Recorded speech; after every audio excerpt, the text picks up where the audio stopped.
आज का जो हमारा फर्स्ट क्वेश्चन है वो है फफूंद जैसी जीवों से कौन सी दवाई तैयार की गई है। तो फफूंद जैसे जीवों से जो तैयार की गई दवाई है वो है एंटीबायोटिक। और प्रथम एंटीबायोटिक की जो खोज की थी वो अलेक्जेंडर फ्लेमिंग ने की थी। और प्रथम एंटीबायोटिक जो था जो दोस्तों वो थी पेनिसिलिन। यह भी आपको याद रखना है।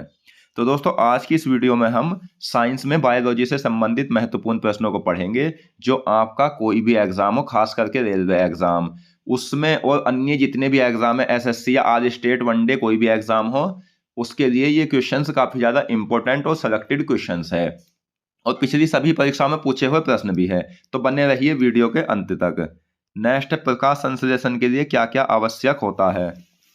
तो प्रकाश संश्लेषण के लिए जो आवश्यक है वो है क्लोरोफिल, जाइलम, कार्बन डाइऑक्साइड और सूर्य का प्रकाश। सही आंसर है उपर्युक्त सभी। Next, DNA fingerprint and diagnostic केंद्र कहाँ स्थित है। तो इस क्वेश्चन का सही आंसर है वो है हैदराबाद। नेक्स्ट, कौन सा अंग अमोनिया को यूरिया में बदलता है। तो वह अंग जो अमोनिया को यूरिया में बदलता है वो अंग होता है यकृत। और यकृत का जो वजन होता है वो 1.5 से 2 किलोग्राम होता है।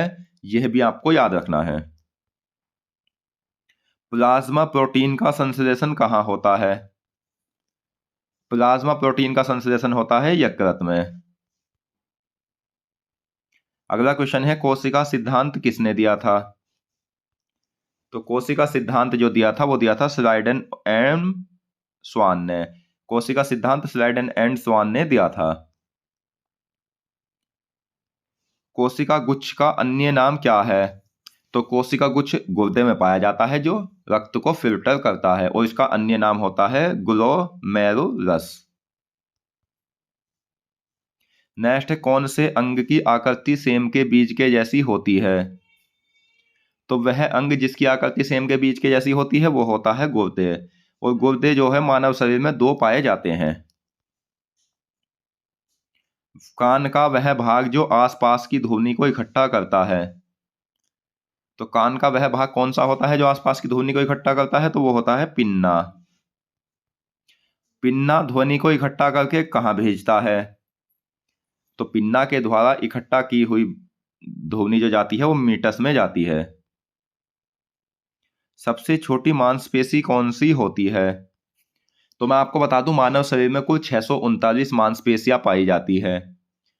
और सबसे ज्यादा पेशियां कहाँ पाई जाती है वो पीठ में पाई जाती है 180। तो सबसे छोटी मांसपेशी की अगर हम बात करें तो सबसे छोटी मांसपेशी होती है स्टेपेडियस। मानव मूत्र में क्या क्या पाया जाता है।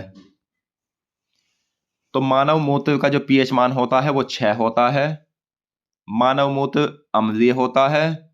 और दोस्तों इसमें पाया जाता है 95% जल, 2.5% यूरिया और 2.5% अन्य अपशिष्ट पदार्थ। वह आनुवंशिक रोग जिसमें रक्त जमता नहीं है यानी बहता रहता है। तो हीमोफीलिया एक आनुवंशिक रोग है जिसमें रक्त बहता है, जमता नहीं है। नेक्स्ट, हीमोफीलिया कैसा रोग है। सही आंसर है अनुवांशिकी। तो दोस्तों आज की इस वीडियो में हम महत्वपूर्ण प्रश्नों को पढ़ रहे हैं। और मैं आपको बता दूं अगर आपको ये क्वेश्चंस अच्छे से समझ आ रहे हैं तो प्लीज वीडियो को लाइक करें, और अगर आपको हमारी मेहनत पसंद आ रही है तो प्लीज हमारे चैनल को सब्सक्राइब भी करें। नेक्स्ट, गठिया रोग प्रभावित करता है।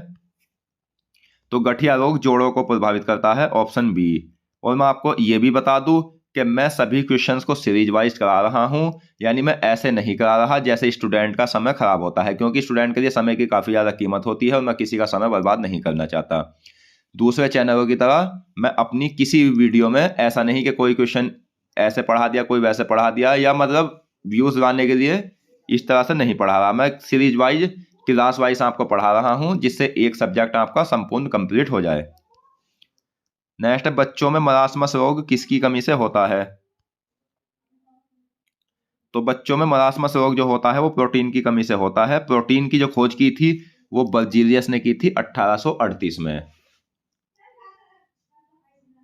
नेक्स्ट, गर्भ निरोधक गोलियों की यांत्रिक बाधा का अन्य विकल्प है कंडोम का उपयोग। यानी गर्भ निरोधक गोली का जो उपयोग किया जाता है वो जनसंख्या वृद्धि नियंत्रण के लिए किया जाता है। तो वहीं अगर आप कंडोम का उपयोग करेंगे तो वही काम करेगा जो गर्भ निरोधक गोलियां करती है। हीमोफीलिया किसकी कमी से होता है? तो हीमोफीलिया किसकी कमी से होने वाला रोग है? तो ये होता है थ्रोम्बोप्लास्टिन की कमी से। और थ्रोम्बोप्लास्टिन का जो काम होता है वो रक्त का थक्का जमाना होता है, और इसकी कमी आ जाए तो हीमोफीलिया रोग हो जाता है। बच्चों में क्वाशियोल्कर रोग किसकी कमी से होता है? तो बच्चों में क्वाशियोल्कर रोग होता है प्रोटीन की कमी से। और प्रोटीन एक पोषक तत्व है। मानव शरीर में 7 प्रकार के पोषक तत्व पाए जाते हैं, जिसमें प्रोटीन का जो कार्य होता है वो शरीर का निर्माण करना होता है।